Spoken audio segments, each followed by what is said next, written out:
اسلام کے اور محمد صلی اللہ علیہ وسلم کے کٹر اور بدترین دشمن بھی یہ کہنے پر مجبور ہو جب اپنی 28 سال کی تحقیق کے بعد دنیا کے عشق ہو جائے کسی سے کوئی مارٹن کی محمد صلی اللہ علیہ وآلہ وسلم سے ایسی عقیدت، اللہ اکبر۔ تمام روشن نگاہوں اور بیدار سماعتوں کو سلام عرض ہے۔ عزیزان ایمان، عشق ہو جائے کسی سے کوئی چارہ تو نہیں، صرف مسلم کا محمد پہ اجارہ تو نہیں صلی اللہ علیہ وآلہ وسلم۔ اور وہ کہتے ہیں نا کہ تعریف تو وہ ہوتی ہے جو غیر کرتے ہیں، دشمن کرتے ہیں۔ یہی وجہ ہے کہ مائیکل ہارٹ، ایک یہودی مصنف بلکہ اسلام کا کٹر دشمن، جب اپنی 28 سال کی تحقیق کے بعد دنیا کے 100 با اثر ترین شخصیات کے ناموں کی فہرست مرتب کرنے بیٹھا تو اس نے سر فہرست آقائے دو جہاں، تاجدار انبیاء، سردار انبیاء محمد مصطفیٰ صلی اللہ علیہ وآلہ وسلم کا نام لکھا۔ The 100 نامی کتاب کے اشاعت کے بعد جب وہ ایک مرتبہ لندن میں ایک لیکچر دے رہا تھا تو اسے بھرپور احتجاج کا سامنا کرنا پڑا۔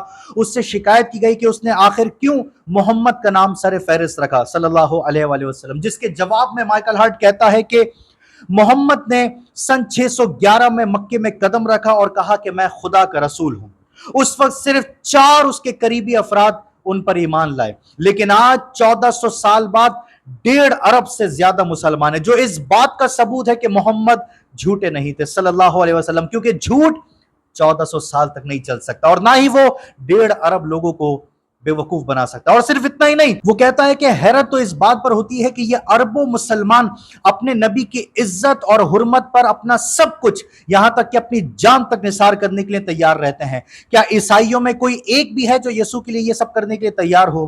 عزیزان من، پھر اس کے بعد چراغوں میں روشنی نہ رہی، پورے ہال میں سناٹا چھا گیا، کسی کے پاس کوئی جواب نہیں تھا۔ اور ذرا رکیے، آگے چلیے۔ صرف اتنا ہی نہیں بلکہ موہن داس کرم چند گاندھی، جو کہ ایک ہندو ہے جن کے عقائد سے کون واقف نہیں ہے، وہ لکھتے ہیں کہ میرا اس بات پر ایمان پہلے سے اور زیادہ پختہ ہو چلا ہے کہ اسلام تلوار کی زور پر اس نے اپنا مقام نہیں بنایا، بلکہ اس کا سبب پیغمبر کا اپنی ذات کو فنا کرنا، اپنی ذمہ داریوں کو انتہائی احسن طریقے سے نبھانا، اپنے وعدوں کی پابندی کرنا، اپنے دوستوں کے ساتھ انتہائی عقیدت سے پیش آنا، دلیری، بے خوفی اور اپنے مشن اور خدا پر کامل یقین رکھنا ہے۔ جارج برنارڈ شاہ، ایک بڑا مصنف، وہ لکھتا ہے کہ عیسائی راہبوں نے منظم تحریکیں چلائی محمد صلی اللہ علیہ وسلم اور دین اسلام کے خلاف، لیکن وہ تمام راہب غلط تھے، کیونکہ محمد صلی اللہ علیہ وآلہ وسلم ہی کی شخصیت کی بدولت تاریخ انسانی کو ایک اہم باب نصیب ہوا۔ لین پال لکھتا ہے کہ روئے زمین پر محمد صلی اللہ علیہ وآلہ وسلم جیسا دور اندیش اور صاحب بصیرت انسان کوئی دوسرا دکھائی نہیں دیتا۔ اسی طرح مسٹر دی رائٹ لکھتا ہے کہ تاریخ انسانی میں ایسے کسی شخص کی مثال نہیں ملتی جس نے احکام خداوندی کو اتنے احسن طریقے سے سر انجام دیا ہو جس طرح پیغمبر اسلام نے دی۔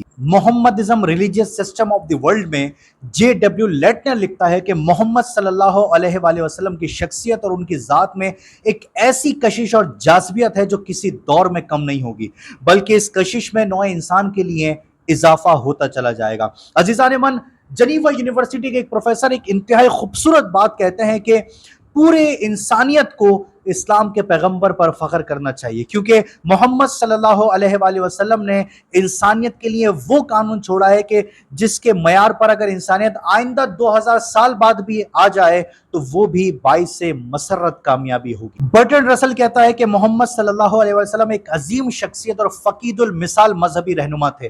وہ ایک ایسے دین کے بانی تھے جو بردباری، مساوات اور انصاف کی بنیاد پر کھڑا ہے۔ عزیزان من، اب ذرا ایم لمارٹن کی عقیدت کو ملاحظہ فرمائیے۔ وہ کہتا ہے کہ محمد صلی اللہ علیہ وسلم ایک فلسفی، خطیب، مبلغ، قانون ساز، شجاع، بہادر اور خیالات و افکار کے فاتح تھے۔ انہوں نے قوانین خداوندی بحال کرائے۔ وہ ایک ایسی عظیم و شان روحانی سلطنت کے بانی تھے جو ہمیشہ قائم رہے گی۔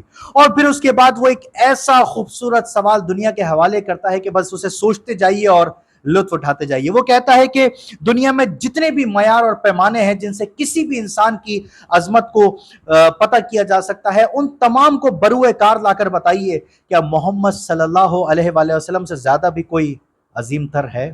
آرنلڈ ٹوئن بھی ایک اعتراف کرتا ہے اور وہ کہتا ہے کہ آج دنیا کو جس چیز کی ضرورت ہے وہ صرف اور صرف مساوات محمدی اور نظریہ محمدی کے تحت ہی پوری کی جا سکتی ہے۔ ڈاکٹر کلارک کہتے ہیں کہ صرف حضرت محمد ہی کی تعلیمات کو یہ خوبی ملی ہے کہ اس میں وہ تمام اچھی باتیں موجود ہیں جو دیگر مذاہب میں نہیں ملتی۔ ایک یورپی مشہور و معروف یورپی مورخ H.G. ویلز وہ کہتا ہے کہ محمد کی تعلیمات یہ ہے کہ سچ سب سے بڑی دولت اور نعمت ہے۔ عزیزان من، ایک طویل فہرست ہے، وہ شاعر ہو، ادیب ہو، مصنف ہو، پروفیسر ہو، جو بھی انصاف پسند مزاج رکھتا ہے وہ خاتم الانبیاء حضرت محمد مصطفیٰ صلی اللہ علیہ وآلہ وسلم اور اسلامی تعلیمات کی عزت اور عظمت کا کھل کر اعتراف کرتا نظر آتا ہے۔ خدا سے دعا ہے کہ پروردگار آپ پر اپنی کروڑوں رحمتوں کا نزول فرمائے، آمین۔